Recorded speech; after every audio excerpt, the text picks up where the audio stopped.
Meus irmãos amados, vamos dar nesta manhã continuidade à série de sermões que nós estamos fazendo no mês de maio, mês da família, e hoje com o tema Lute pela sua família.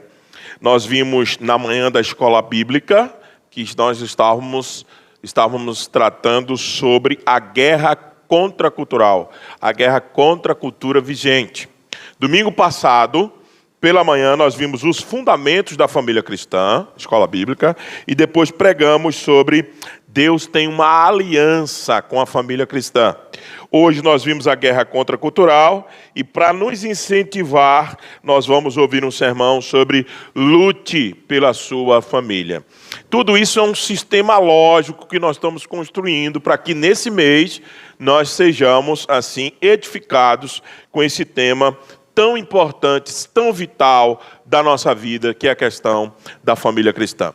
Nós também, no próximo domingo, teremos a dinâmica do lar cristão e no sermão nós vamos ver a sujeição no lar, com o reverendo Wesley. E no último domingo, nós vamos tratar com o reverendo Cleomaci sobre a questão da espiritualidade dentro de casa e também sobre o tema, aí sim, eu e minha casa serviremos ao Senhor, com Josué, capítulo 24, verso 15. Então vamos ao sermão de hoje, em 1 Samuel, capítulo 30, verso do 1 ao 20. 1 Samuel, capítulo 30, do verso 1 ao 20. Esse episódio que acontece com a família de Davi, quando ele está fugindo de Saul, mas já tem estabilizado a sua fuga contra Saul, e agora ele está num local, numa cidade chamada Ziclag, que foi dada pelo rei dos filisteus, para que Davi ficasse com a sua família, e o contexto é que a família de Davi foi atacada, foi sequestrada, foi subjugada. É sobre isso que nós vamos tratar nessa manhã. 1 Samuel capítulo 30, verso 1 diz assim: Sucedeu, pois, que chegando Davi e os seus homens ao terceiro dia a Ziclag, já os amalequitas tinham dado com ímpeto contra o sul, e Ziclag está ferido e queimado. Não esqueça, a guerra contra os amalequitas sempre pertenceu à história de Israel. A gente tem visto isso no contexto de Oséias. Lembra-se disso? Então, não esqueça que sempre Amaleque e os amalequitas estão no caminho do povo do Senhor. Tinham levado cativas as mulheres que lá se achavam, porém a ninguém mataram, nem pequenos nem grandes, tão somente os levaram consigo e foram a seu caminho. Davi e os seus homens vieram à cidade e ei-la queimada, e suas mulheres, seus filhos e suas filhas eram levados cativos. Então Davi e o povo que se achava com ele ergueram a voz e choraram, até não terem mais forças para chorar. Também as duas mulheres de Davi foram levadas cativas, Ainoã, a Jezreelita, e Abigail, a viúva de Nabal, o carmelita. Davi muito se angustiou, pois o povo falava de apedrejá-lo, porque todos estavam em amargura, cada um por causa de seus filhos e de suas filhas. Porém Davi se reanimou no Senhor, seu Deus. Disse Davi a Abiatar, o sacerdote, filho de Aimeleque: traz-me aqui a estola sacerdotal. E Abiatar trouxe a Davi. Então consultou Davi ao Senhor, dizendo: perseguirei eu o bando? Alcançá-lo-ei? Respondeu-lhe o Senhor: persegue-o, porque de fato o alcançarás, e tudo libertarás. Partiu, pois, Davi, ele e os 600 homens que com ele se achavam, e chegaram ao ribeiro de Besor, onde os retardatários ficaram. Davi, porém, e 400 homens continuaram Continuaram a perseguição, pois que 200 ficaram atrás, por não poderem, de cansados que estavam, passar o ribeiro de Bessó. Acharam no campo um homem egípcio e o trouxeram a Davi, deram-lhe pão e comeu, e deram-lhe a beber água. Deram-lhe também um pedaço de pasta de figos secos e 2 cachos de passas, e comeu. Recobrou então o alento, pois havia 3 dias e 3 noites que não comia pão, nem bebia água. Então lhe perguntou Davi: de quem és tu e de onde vens? Respondeu o moço egípcio: sou servo de sou um servo amalequita, e meu senhor me deixou aqui, porque adoeci há 3 dias. Nos demos com ímpeto contra o lado sul dos queretitas, contra o território de Judá, e contra o lado sul de Calebe, e pusemos fogo em Ziclague. Disse-lhe Davi: poderias, descendo, guiar-me a esse bando? Respondeu-lhe: jura-me por Deus que não me matarás, nem me entregarás nas mãos de meu senhor, e descerei e te guiarei a esse bando. E descendo o guiou, e eis que estavam espalhados sobre toda a região, comendo, bebendo e fazendo festa, porque por todo aquele grande despojo que tomaram da terra dos filisteus e da terra de Judá. Feriu-os Davi desde o crepúsculo vespertino até a tarde do dia seguinte. Nenhum deles escapou, senão só 400 moços que, montados em cavalos, fugiram. Assim, Davi salvou tudo quanto havia tomado os amalequitas. Também salvou as suas 2 mulheres. Não lhes faltou coisa alguma, nem pequena, nem grande, nem os filhos, nem as filhas, nem o despojo, nada do que ele já havia tomado. Tudo Davi tornou a trazer. Também tomou Davi todas as ovelhas e o gado, e o levaram diante de Davi, e diziam: este é o despojo de Davi. Que o Senhor aplique a sua palavra em nossos corações, meus irmãos. Meus amados irmãos, nós temos enfatizado desde o começo desse mês que nós vivemos uma guerra. E nós precisamos ter essa consciência para que a nossa postura seja de alguém que está em guerra e não alguém que não está. As estatísticas de vários lados sobre a família mostram que cada vez mais há uma crise estabelecida no seio familiar. Nós cada vez mais podemos perceber claramente o aumento exacerbado do divórcio. E o divórcio implica, consequentemente, em filhos desestruturados. Segundo o IBGE, há mais de 50% de aumento do último ano para este no número de divórcios. Nos últimos anos, o aumento chegou a mais de 50%. Segundo o IBGE, no último censo, mais de 60 mil casais homossexuais moram debaixo do mesmo teto. Segundo o IBGE, mostra que o número de jovens entre 15 a 29 anos que não estudam e nem trabalham chegou a 10 milhões no país no ano passado. E isto é em de cada 5 pessoas da respectiva faixa etária, ou seja, de cada 5 jovens, de cada 5 jovens, 4 aproximadamente nem estuda e nem trabalha. Já entre os jovens de 15 a 17 anos, a distribuição é mais equilibrada. 60% das pessoas que responderam não estudam e nem trabalham. O que fazer diante de um quadro tão estarrecedor de uma família que está sendo atacada, destruída por drogas, destruída por homossexualidade, destruída por falta de empenho, parece da nossa juventude que perdeu o ânimo por trabalho, por estudo? O que fazer diante disso? Desistir? Dizer a nós mesmos, querer nos enganar, é assim mesmo, deixa como está, isso uma hora passa. Não. O problema é geral, o problema nos atinge, o problema atinge todos nós. Você que já criou os seus filhos, acha que já está com o problema resolvido? Não, aí vem os seus netos. Aí vem as futuras gerações. Você também tem que se sentir responsável por isso. Você, casal novo, que tem seus filhos, por favor, preste atenção. Eu que estou na criação de minhas filhas. Todos nós. O problema é para todos nós. Pais, mães, filhos, família cristã.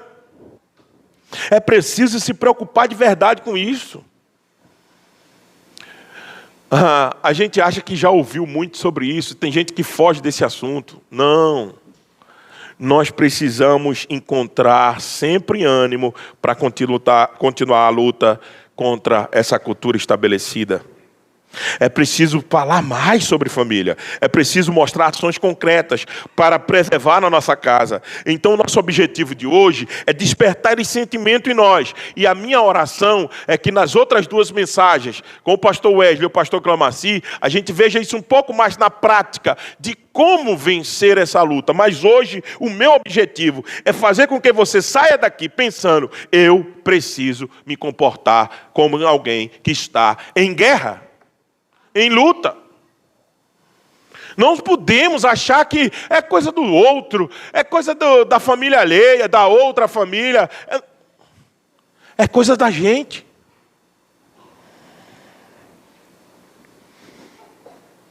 Então vamos à exposição do texto de hoje. Que parte esse pedaço de texto pertence? Do capítulo 30. É a história do reinado de Saul. Lembre-se, Saul ainda está reinando.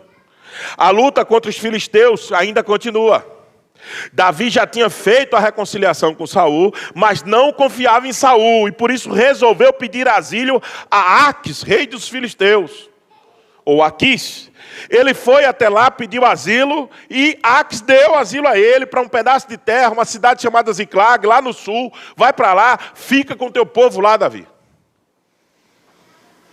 Resolveu pedir asilo a Aquis. Gate o recebe e lhe dá Ziclag como cidade para ele, junto com 600 homens e suas famílias, habitar.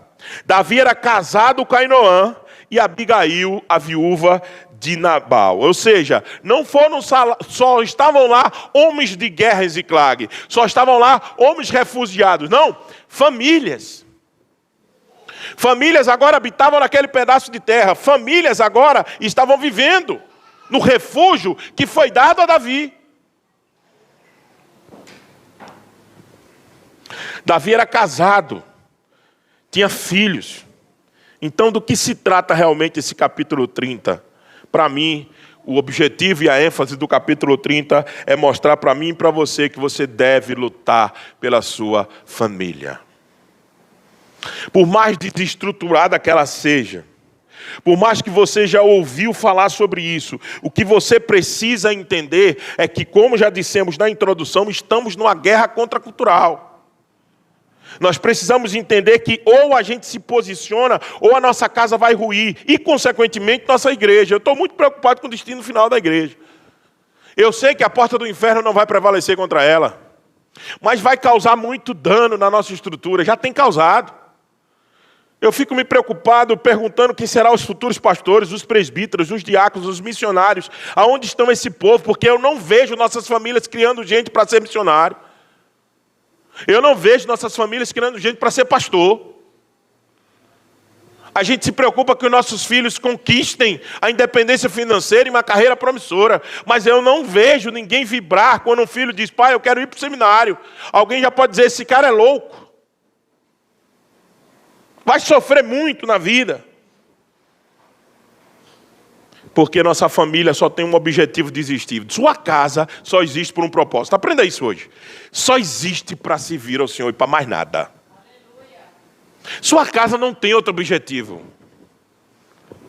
Sua casa não é para você criar riquezas, acúmulo de propriedades e bem. Para quê? Para deixar para quem? Para quem não trabalhou. Para gozar do que tu suadamente construísse, para vir outro cara pálido sentar no teu lugar e destruir tudo que você fez. Você só tem um objetivo. Eu e minha casa fomos feitas para servir ao Senhor. Ponto. Como é que eu sirvo? Os bons profissionais dentro da minha casa, minha esposa, eu, meus filhos, não somente isso, mas servindo também o corpo de Cristo através da igreja, automaticamente fazendo diferença na sociedade e com isso fazendo o nome de Cristo avançar. Essa é a luta que nós precisamos encarar. Então vamos ao capítulo 30, porque você deve lutar pela sua família. Primeiro, porque você sentirá falta quando você perder sua casa, viu? Você está brincando com coisa séria. Quando você vê o seu casamento ruir, quando você vê seus filhos longe de você, não querendo nem saber que você existe, você vai chorar como Davi. Olha só se não é assim.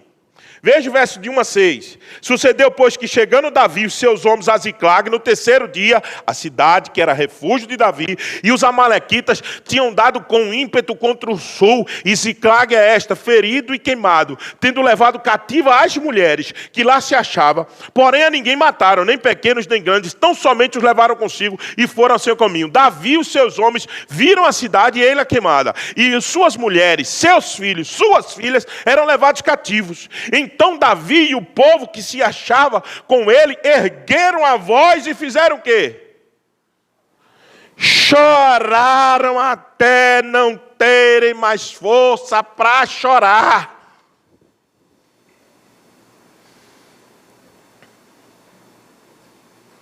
Eu vejo um comportamento muito leviano.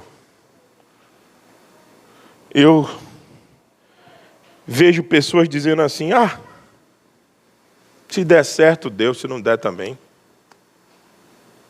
Jovens, com esse pensamento na hora de casar. Ei, você jovem, não pense nisso. Não pense que é assim, se der, deu.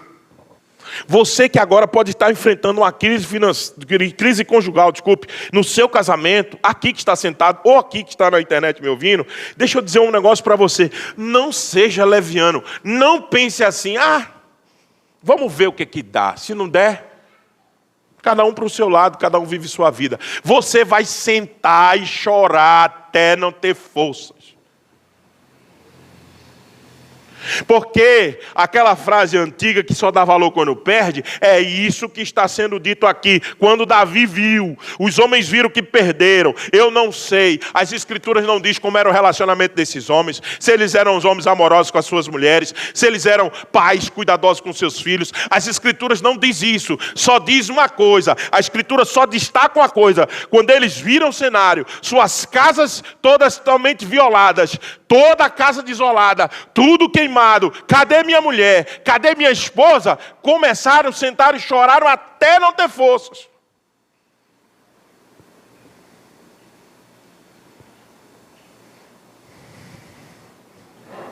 Também as duas mulheres de Davi, verso 5, foram levadas cativas, Noã e Abigail.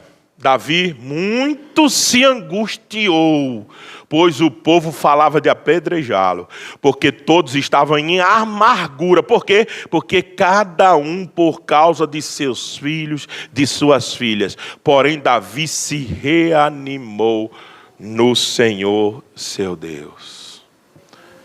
Tem gente que é leviano no trato da família. Você, cristão, homem cristão, mulher cristã, você não pode ser leviana. Eu acompanhei muitos casais que hoje estão separados. E a leviandade deles era algo que me chamava brutal.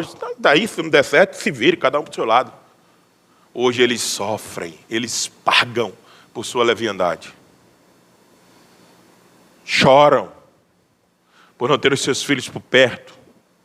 Choram por terem acabado com o seu casamento. São amargurados. Não tá, tem coisa que fica quebrado lá dentro, meus irmãos. Quando isso acontece, que não restaura mais nunca. Presta atenção. Tem coisas que quebram dentro de nós quando a gente tem um problema no casamento e os filhos, que nunca mais se conserta. Por favor. Entenda isso. Não trate como qualquer coisa a sua família. Não ache assim, é assim mesmo. Não. Mas pastor, tem coisas que estão estabelecidas que eu não consigo. Eu sei, eu também tenho coisas que eu não gostaria que existisse na minha família. Ou você acha que existe alguma família perfeita? Agora, o que eu estou lutando, o meu ponto aqui nesse ponto 1 é vendo a tristeza de Davi, vendo a tristeza daqueles homens, sentaram amargurados, tentar excluir da nossa vida um trabalho com a nossa casa como fosse qualquer coisa.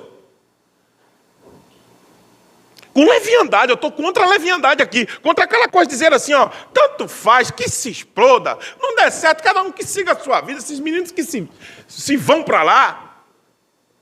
Não é assim. Você vai sentar, você vai chorar, você vai se amargurar, e vai quebrar coisa aí dentro, em você, nos seus filhos, que nunca mais será corrigida.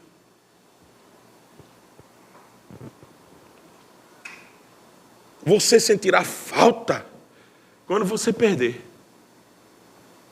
Por favor, não seja leviano. Não tenha um comportamento de dizer tanto faz. Por favor. Para o seu próprio bem.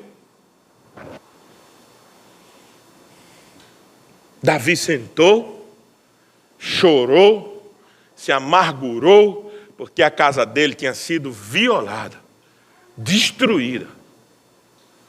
Tinha sido levado cativa. E deixa eu dizer uma coisa para você, sabe qual é a má notícia? O mundo inteiro, o sistema corrompido do mundo está querendo fazer isso com a sua casa. A educação dos seus filhos.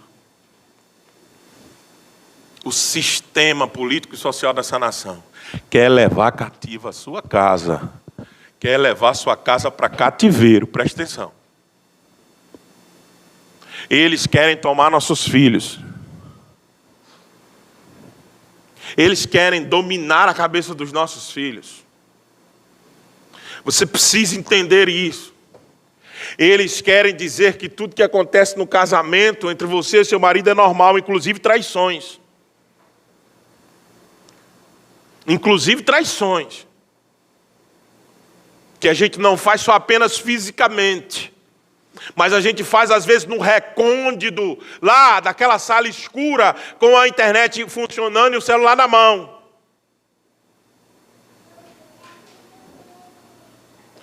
Presta atenção. Eles estão lutando contra nós.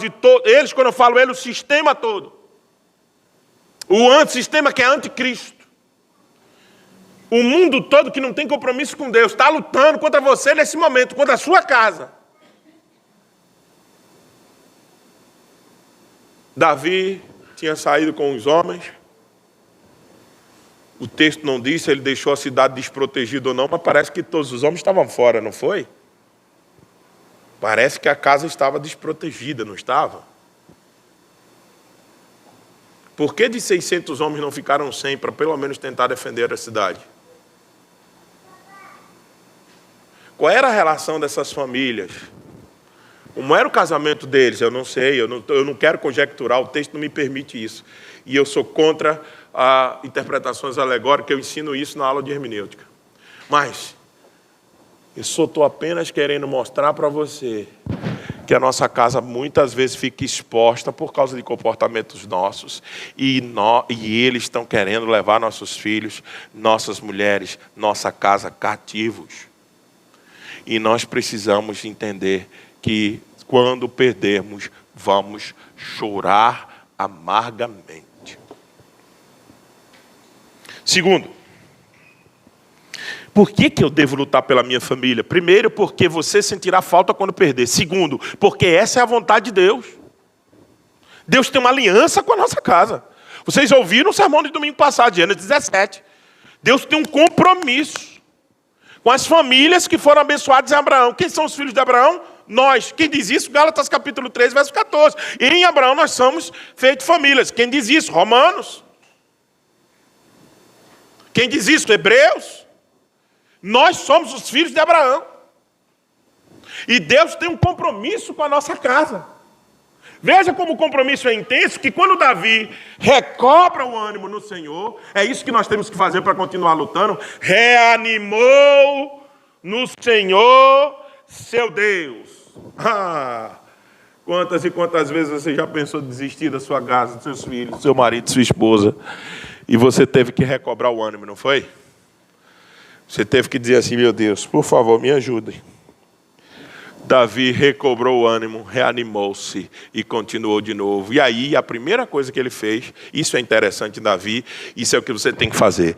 Você talvez tenha que sair de casa daqui hoje pensando o seguinte: Eu vou para casa e vou consultar o meu Deus. O que é que eu tenho que fazer com a minha casa? Não adianta você ficar xingando o marido e a mulher. E os filhos. Não vai resolver. Você tem que buscar o que é que você tem que fazer. E Davi fez isso. Davi foi, recobrou o ônibus. A primeira coisa que ele fez, traz a estola sacerdotal. Veja que Davi reúne os 3 ofícios de Cristo. Profeta, sacerdote e rei. Davi é rei de Jerusalém. Davi é sacerdote, vai botar a estola sacerdotal para perguntar o que vai fazer ao Senhor. E Davi é profeta. Davi anunciou a palavra do Senhor. O livro dos Salmos é uma prova disso. Ele reúne, ele é a figura de Cristo, ele é um tipo de Cristo, reúne os 3 ofícios. E aqui agora ele está reunindo o ofício de sacerdote. Traz a estola. Eu vou consultar ao Senhor. Aimeleque traz a estola. Trouxeram aqui a estola. E Abiatar trouxe a Davi. Então consultou Davi ao Senhor, dizendo: eu perseguirei esse bando. Alcançá-lo-ei. Que eu gosto é da resposta enfática de Deus. Isso não é muito percebível no português. Dá para perceber alguma coisa, mas na língua original isso está no imperativo. Persegue-o. Faça isto mesmo. Porque de fato aqui é para enfatizar. Você alcançará e tudo que foi tirado de sua casa será devolvido. Você vai libertar. Meus irmãos, quem quer que a nossa família dê certo, é o Deus que criou nossa casa. Preste atenção. O Deus que criou nossa casa, o Deus que estabeleceu uma aliança com Abraão, é o mesmo Deus que mandou Davi ir buscar a sua família, a família dos seus irmãos. Deus abençoa todo o esforço que fazemos em prol de nossa família. Deus quer que a gente se esforce por causa da nossa casa. Deus foi quem criou a nossa família. Esse é um projeto divino. E não pode perecer.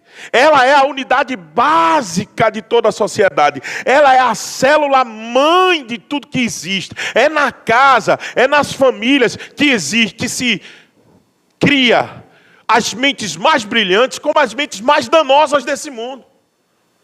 É na família que a gente tem os Einsteins, os Beethovens, os Mozarts, mas como tem aqueles psicopatas, os serial killers. É na casa, é no núcleo familiar que se promove a formação do caráter dos filhos. É no núcleo familiar que os pais amadurecem e se completam como homem e como mulher.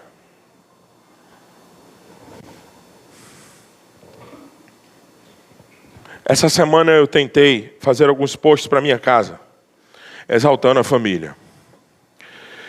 E o de hoje sairá da minha esposa. Calma, tem gente que diz, eu não vi da esposa. Acho que ela está esperando também.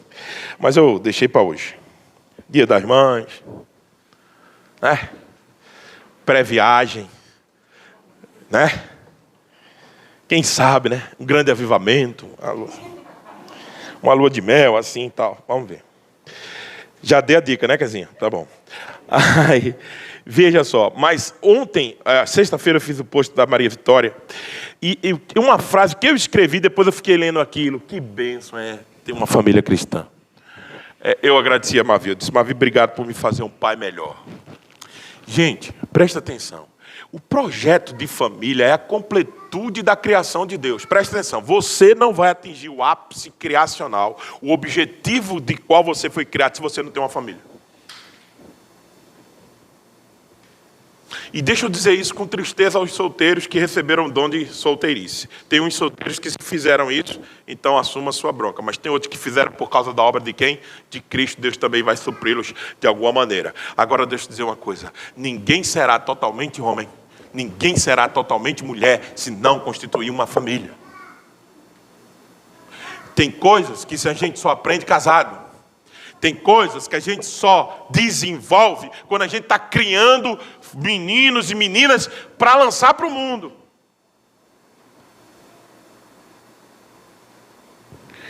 E por que, pastor, o senhor está se referindo a essa questão? Simplesmente pelo fato de que nós precisamos entender que a vontade de Deus é totalmente favorável a você lutar por sua casa, porque é o complemento do aspecto criacional que ele trouxe. Ele é uma família. Pai, Filho e Espírito Santo. Você diz assim, não, mas está faltando a mãe, pastor. Ei, as mulheres receberam o dom de gestação, de gestacional, como obra de quem? Se lembra de Maria? O que está gerado em ti é obra do Espírito Santo. A potencialidade de criar novos seres está no seio da família. Você precisa entender isso. Eu preciso entender isso. Você precisa pertencer a uma casa. Senão nós não atingiremos o objetivo que Deus tem para a nossa criação. Por isso que a vontade de Deus é essa. Que você lute por sua casa. Que você não fique dizendo, não tem mais jeito. Não, Deus não quer ouvir isso de você. Deus quer que você suplique, Senhor, eu não consigo. Senhor, eu não dou conta. Senhor, é maior do que eu. Agora, Senhor, eu creio que Tu podes fazer tudo infinitamente mais do que eu penso, do que eu imagino, do que está acima do meu limite. Terceiro, porque os obstáculos contra a família são muitos. Veja o verso 9 e 10. Primeiro, por que você tem que lutar contra a sua casa? Não esqueça, porque quando você perder, você vai sentir falta. Segundo, porque é a vontade de Deus.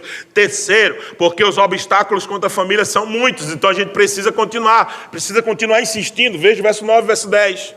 Partiu, pois, Davi, ele e os 600 homens que com ele se achavam, e chegaram ao ribeiro de Bessó, onde os retardatários ficaram. Outra paisagem do texto de Oséias, né? Está se comunicando bastante aqui, o ribeiro de Bessó. Então, é lugares de grandes lutas, grandes conquistas, grandes perdas também de Israel, onde retardatários ficaram. Davi, porém, 400 homens continuaram a perseguição, pois que 200 ficaram para trás, porque por não poderem, de cansados que estavam, passar o ribeiro de Bessó. Quando você se propor a lutar por sua casa, uma das coisas que vai logo chegar em você chama-se cansaço. Logo. Você vai ser atingido por um cansaço. Que você diz, a primeira coisa que você faz sempre é dizer, eu não aguento mais. Você sempre quer desistir. Normal que isso aconteça. Veja, esses homens não puderam ir porque eles estavam cansados. Eles estavam em que propósito? Buscar o que? A sua casa. Mas quando chegaram na metade do caminho, eles ficaram o quê? Cansados. Talvez por guerras anteriores, por estar se deslocando 3 dias. Se lembra que eles saíram 3 dias de caminhada, chegaram em casa? É um cansaço físico? É. Mas por que isso está registrado no texto? Por que não só é dito imediatamente para nós? Não, Davi foi com 400 homens, foi lá e resgatou o povo dele. Para mostrar para mim e para você que quando a gente estiver na caminhada da busca pela nossa família, quando a gente estiver indo buscá-la, quando a gente estiver indo restaurá-la, uma das coisas que vai nos atingir é o cansaço. Mas você não pode parar. Só eram aqueles 200 homens que estavam cansados? Você acha que Davi não estava cansado? Você acha que Davi e aqueles 4 homens não estavam exaustos? Você acha? Você acha que era só o que parou?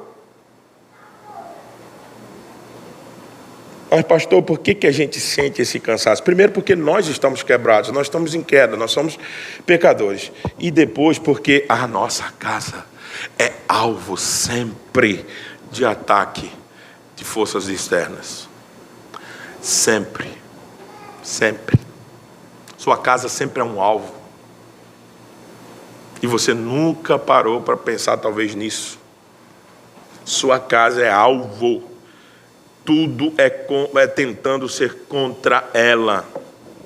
Infelizmente, alguns ficarão para trás, como aqueles 200. Eles perdem a força, eles desanimam. Mas precisamos entender que isso só acontece porque a família é algo vital. E eu e você precisa continuar insistindo, indo atrás. Quarto ponto. Deus sempre providencia os meios para restaurarmos a nossa família. Por que você precisa continuar lutando?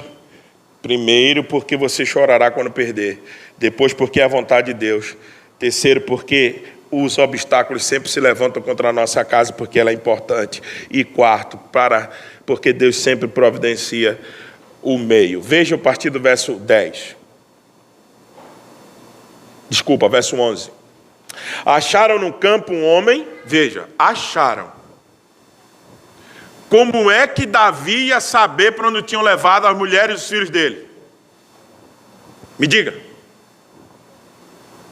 Você chega na sua cidade, está toda queimada, você procura suas mulheres e seus filhos, não está. Aí qual a primeira pergunta? Para onde eu vou? Para buscá-lo? Para o norte, para o sul, para o leste ou para o oeste? Quem providenciou aquele cara ter ficado ali, aquele egípcio? Quem? Quem providenciou Davi caminhar até ele com um bando, cansado no Ribeiro de Bessó, senta ali, aí eles caminham. Meu Deus, perdemos 200, tá? Só tem 400, vamos para onde? Meus irmãos, Deus sempre vai providenciar o caminho para você buscar a sua casa. Sempre. Nunca diga assim, não tem jeito. Isso é para quem não tem Deus. Se Deus estiver com você nessa parada, tem jeito. Sempre tem. Mas pastor, eu fiz de tudo e ele foi embora. Eu fiz de tudo e ela foi embora. Eu estou falando isso para contexto de família cristã. Se você infelizmente foi casado com um ímpio ou com uma ímpia, lamento muito. Realmente terá problemas que você não vai conseguir reverter. Mas se sua casa pertence ao Senhor, se seu esposo se seu esposo ou sua esposa, seus filhos foram criados debaixo do temor do Senhor, não tem problema no mundo que não tenha solução. Todos têm solução. Todos Deus providenciará um escape. Todos. Mas por que minha casa não deu certo? Talvez porque você se comportou como um ímpio. Ou a sua esposa se comportou como ímpia e foi embora. O seu esposo se comportou como um ímpio e quebrou a aliança e foi embora. Mas se dois quiserem lutar por sua casa, marido e mulher, eles conseguirão resgatá-lo, porque Deus sempre vai providenciar o meio para isso. Veja, acharam no campo um homem egípcio, trouxeram para Davi, deram-lhe pão e comeu, e deram de beber água, deram-lhe também um pedaço de pasta de figos secos e 2 cachos de pastas, e comeu, recobrou o que? A força, então o alento, pois havia 3 dias e 3 noites que não comia pão nem bebia água. Veja, ele ia morrer. Veja, algumas pessoas não aguentam 2 dias assim, sem comida e sem água. Ele estava 3 já. Quem está preservando a vida daquele homem? Quem? Quem está preservando a vida daquele homem? Deus. Para quê? Para Davi achá-lo. Veja Deus trabalhando para Davi reconquistar a sua casa.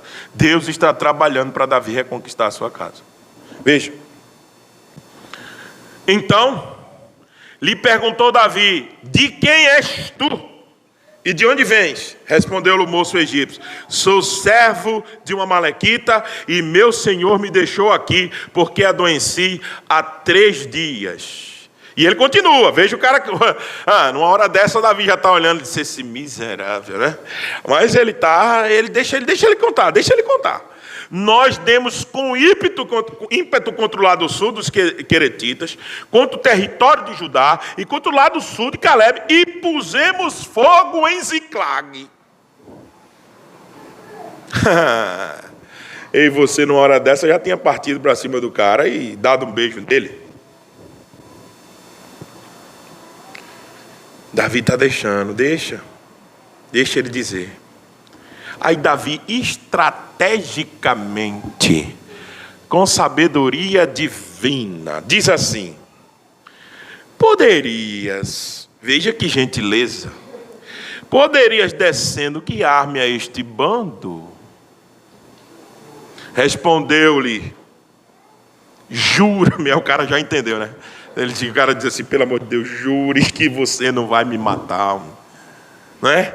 Jure-me por Deus que não me matarás, nem me entregarás na mão de meu senhor, e descerei e te guiarei a esse bando. E descendo o guiou. Davi concordou, obviamente que o texto segue dizendo que ele guiou. E eis que estavam espalhados sobre toda a região, comendo, bebendo, fazendo festa por todo aquele grande despojo que tomaram da terra dos filisteus e da terra de Judá. Feriram Davi desde o crepúsculo vespertino até a tarde do dia seguinte, e nenhum deles escapou, senão só 400 mortos que, montados em camelos, fugiram. Você está achando que a luta para restaurar sua casa é grande demais? Você está achando que os problemas que você tem não tem mais solução? Deixa eu fazer uma tentativa de mostrar o tamanho da bronca que Davi tinha pela frente para reconquistar a casa dele. Um exército como esse, que vem limpando a região sul, vocês viram que eles deram com ímpeto contra os queretitas, venceram. Deram com ímpeto contra o sul de Caleb, venceram. Deram ímpeto contra o sul, contra Ziclag, venceram. Vocês pensam quantos homens são um exército desse? 400, como tinha Davi? Veja a montanha que Davi tinha que atravessar. Era um exército gigantesco. Presta atenção, o texto deixa escapar não. É registro sob orientação do Espírito Santo de Deus. O texto deixa para nós um escape. Quantos jovens fugiram de cavalo?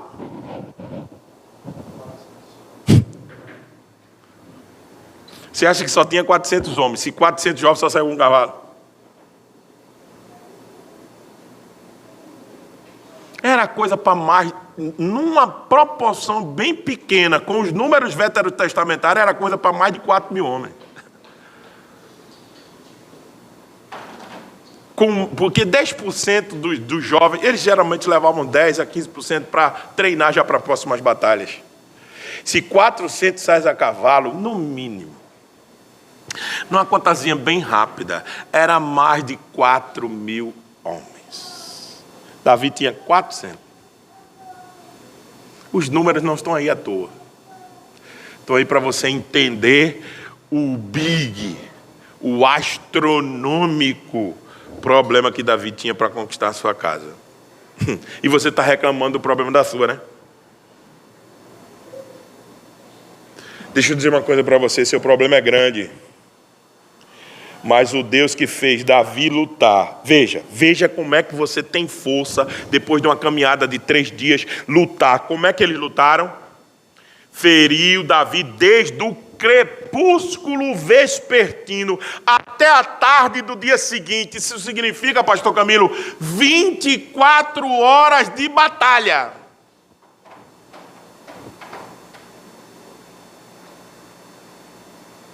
Você pode imaginar a força disso, não? Essa força vem de onde? De homens comuns? De homens que estavam cansados de 3 dias de caminhada? Que ficou 200 no meio do caminho? De onde vem isso? Essa força vem do Senhor dos Exércitos. É o mesmo Deus que pode fazer você ter força para continuar lutando com a sua casa. É o mesmo Deus que pode fazer você continuar acreditando que você pode resgatar o que se havia perdido.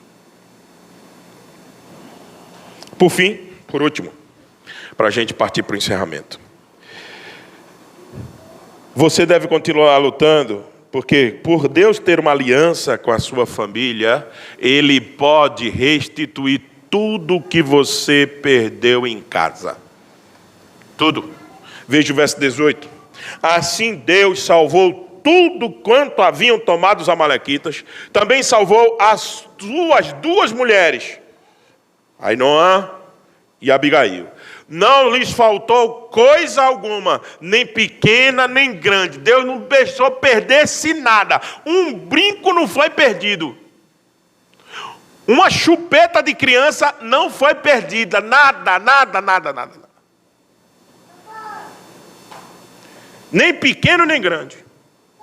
Nem os filhos, nem as filhas, nem o despojo, nada do que eles haviam tomado, tudo Davi tornou a trazer. Também tomou Davi todas as ovelhas e o gado, e o levaram diante de Davi, e diziam: este é o despojo de Davi. Essa é a vitória, essa é a conquista de Davi. Eu queria que você pudesse ouvir isso da parte do Senhor. Esse é o despojo da minha casa. Isso é o que Deus me deu. Deus disse a Davi no verso 8 o quê? Quando Davi orou: vai e tudo libertarás. Veja o final do verso 8. Alcançarás e tudo libertarás. Deus prometeu, cumpriu, o que prometeu a Davi. Davi reconquistou tudo o que havia perdido. Isso sempre é o que acontece com aqueles que não desistem de lutar pela sua casa. Não desista. Ah, mas faz 20 anos que está assim, faz 15 anos que está assim. Lembra de Abraão? Passou-se 25 anos para Deus pôr a casa de Abraão em ordem. 75 ele saiu de Ur dos Caldeus. 99 a Sara engravidou. 100 anos ele teve Isaac. Pode passar muito tempo, mas se os seus exércitos é com você, com a sua casa, pode ser restaurada. Aplicações rápidas. Nunca esqueça, quando nós estivermos tratando sobre família, que Deus tem uma aliança com a sua casa, porque você é a família de Abraão. Presta atenção, você e sua casa pertencem à linhagem dos santos. Vocês são da família de Abraão. A gente viu isso no domingo passado. Se você tem alguma dúvida, pode voltar lá na pregação de domingo. E deixa eu dizer uma coisa. Nós, como famílias, somos corpos de Cristo. E Cristo, a obra vicária de Cristo na cruz do Calvário, ela tem poder para salvar-nos como corpo e como família. Eu disse no começo da pregação que Cristo era que Davi era um tipo de quem? De Cristo.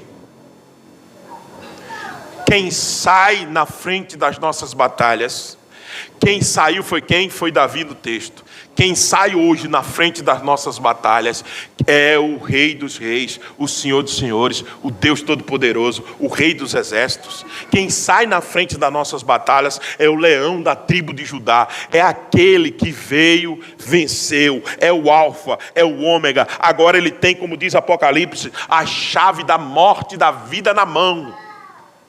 Ei, Jesus Cristo é que vai saindo sempre à frente de você e batalhando por você, porque essa é a obra da redenção dele. Se você fracassar, se sua casa fracassar e você é corpo de Cristo, é a obra de Cristo também que está fracassando. Como a gente não acredita nisso?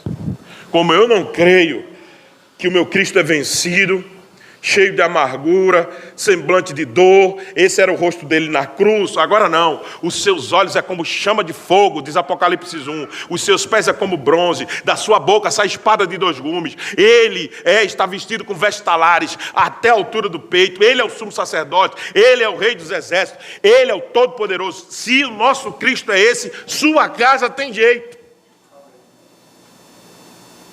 porque é ele que sairá para pelejar com você. Em Cristo, nós somos famílias de Deus. Em Cristo, Deus lutará conosco para restaurar nossa casa, para irmos morar na casa que Ele está preparando. Senão eu não diria a vocês: vou vos preparar lugar para onde eu estejais vós também. Vós quem? Você e sua casa. Que o Senhor então nos ajude. Que o Senhor seja gracioso conosco. E que a gente não desista de lutar. Eu queria aplicar diretamente para você, marido, que está cansado. Reanime, recobre seu ânimo em Deus. Você já pensou de deixar essa mulher muitas vezes? Você já pensou de deixar esses filhos? Mas deixa eu dizer para você, recobre o ânimo como Davi fez no Senhor e assuma o seu posto. Você é o protetor do lar. Mulheres, as minhas irmãs amadas, mulheres que hoje nós estamos comemorando o Dia das Mães, a vocês entendam, por favor, vocês são preciosas demais para o lar. Vocês são aquilo que muitas vezes a gente chama na filosofia do ponto de... Na matemática chamava, na física, e a gente chama na filosofia do ponto de Arquimedes. Ponto de equilíbrio. Vocês são aquela que equilibra o ambiente da casa. Quando o marido está muito estressado por tudo que tem acontecido na vida, vocês chamam ele a calma. Quando ele está muito devagar, você pode ajudá-lo a correr mais um pouco. Vocês podem ser uma grande bênção como auxiliadora, como Deus é do seu povo. Sempre. Sempre. Vocês, filhos, deixa eu explicar uma coisa para vocês, que eu não sei se eu já falei para vocês. Vocês têm muita responsabilidade no lado de vocês. Talvez não tanto quanto o pai e a mãe de vocês. Se o pai e a mãe de vocês, se o lado de vocês fracassarem, filhos, eles são os principais responsáveis, mas você também tem responsabilidade. Deixa eu dizer como. Uns filhos que nutrem honra pelos seus pais, jamais verão seus pais pecarem dentro de casa e dirão assim, é problema deles dois. Não, é seu problema. Porque isso vai atingir você. Isso vai atingir o futuro da tua casa. Você já pensou o que é ter netos com os pais separados? Você nunca pensou nisso, né? Mas observa direitinho. Seus filhos, quando nascem como netos de casal separado, eles não têm referência de continuação da família deles para trás. Eles não sabem quem são os seus ancestrais. Eles não têm uma visão clara. Aí você, filhão, está dizendo assim, tem nem aí, é problema de papai e mamãe. Eles que se viram, já são adultos. Seus filhos sentirão o prejuízo do casamento dos seus pais. E você nunca pensa nisso. Porque Deus não tem uma aliança, presta atenção, Deus não tem aliança só com o núcleo familiar da sua casa, Ele tem com a história da redenção. E o que para trás está, e o que para frente está, pertence à história da redenção. Você devia pensar nisso. Então, filhão, jovens, pensem. Se papai e mamãe em casa precisar da oração de vocês, orem. Se precisar confrontá-los em amor, confronte-os. Envolva-se. Participe da sua casa. Porque assim a gente vai constituir um lar fortalecido, um lar indestrutível, um território marcado. E aí a gente vai poder dizer, eu e minha casa, nossa casa aqui serve ao Senhor e nós estamos prontos para lutar contra as invasões que venham de fora. Faça isso. Pai, mãe, filhos, trabalhem juntos. Vocês são um time. Vocês não são partidos. Vocês foram feitos para serem um. E lutem como um. Lutem até o sangue. E saibam sempre, Deus honrará o esforço de vocês. Deus fará com que a casa de vocês e a minha casa prevaleça para sempre.